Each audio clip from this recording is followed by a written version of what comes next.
You know that anesthetic that numbs your mouth at the dentist? Or the allergy medicine that clears up your sinuses?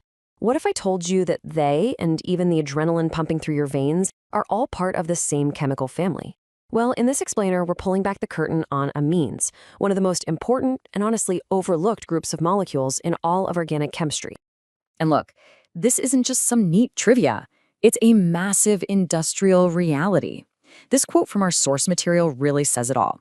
Amines are the crucial go-betweens, the middlemen, in creating everything from life-saving drugs to the high-tech fibers in our jackets.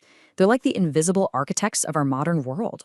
In fact, you've almost certainly run into an amine today, probably without even knowing it.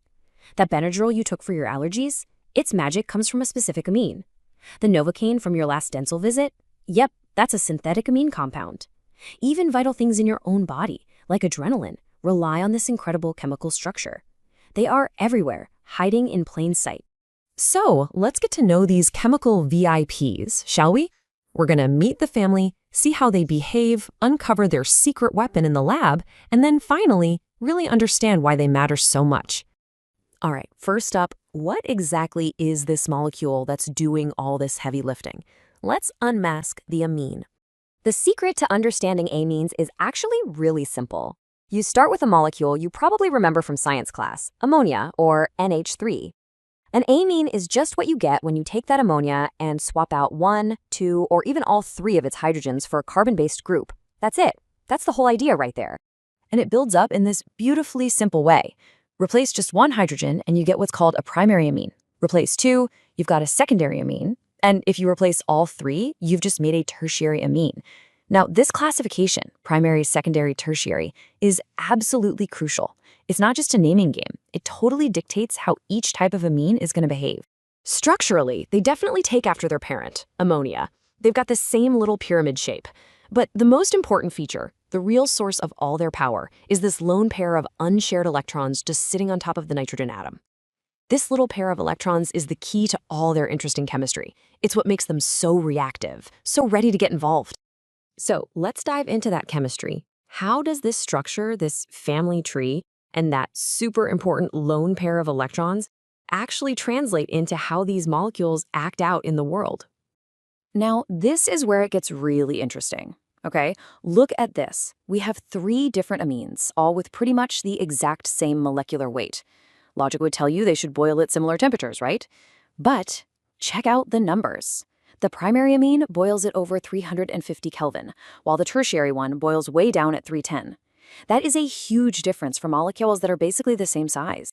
So that just begs the question, what is going on here? Why would these cousins in the same family have such wildly different physical properties? And the answer is just brilliant in its simplicity. It's all about hydrogen bonding. Think of it like molecular hand-holding. The primary amine has 2 hydrogen hands on its nitrogen, so it can form really strong links with its neighbors. The secondary only has 1 hand, so its grip is weaker.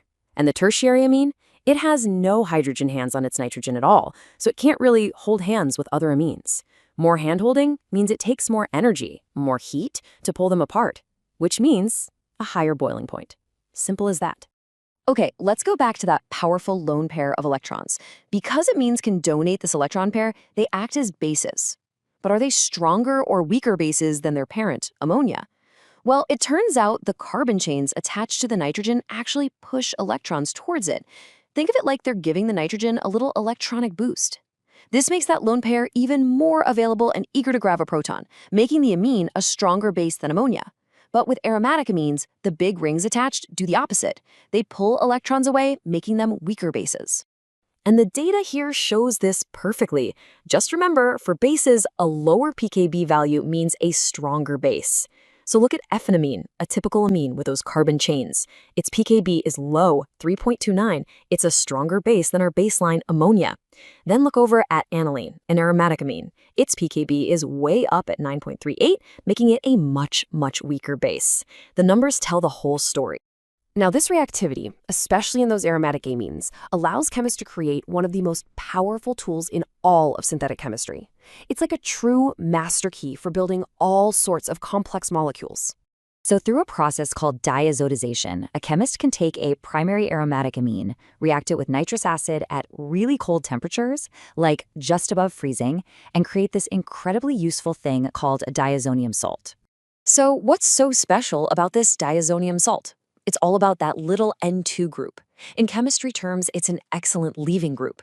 Why? Because when it breaks off the molecule, it forms nitrogen gas. You know, the main stuff in the air we're all breathing.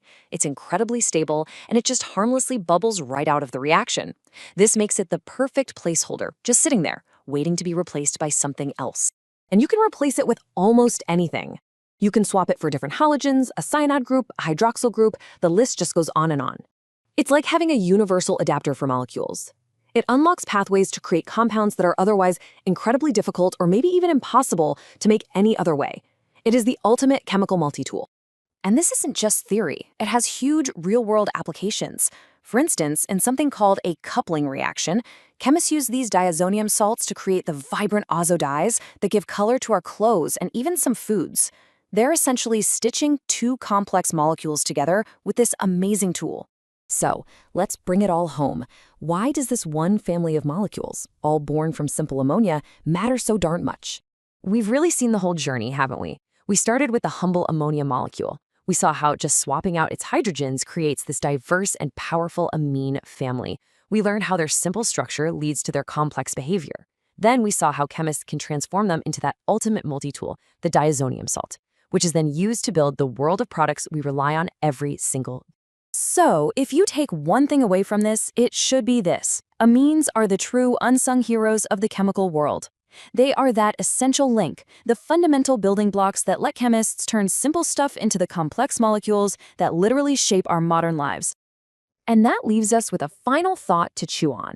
If a few simple tweaks to one common molecule can unlock this much chemical power and diversity, it kind of makes you wonder, what other seemingly simple molecules are out there just waiting for the right tweak to reveal themselves as the next hidden VIPs of chemistry?